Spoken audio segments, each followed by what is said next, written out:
To Ambire a wallet on Bitget, follow these steps to ensure a smooth experience.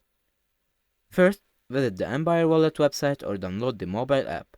Create a new wallet by following the on-screen instructions and ensure you securely save your recovery phrase, as it's crucial for your wallet recovery.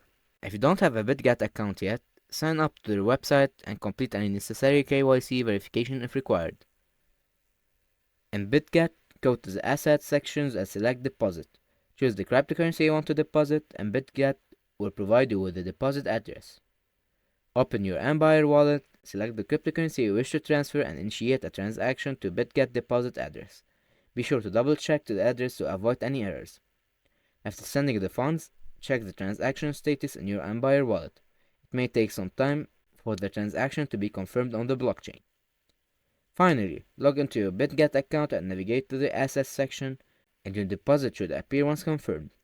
Remember to always use secure practices when handling with cryptocurrencies, such as enabling two-factor authentication on your account.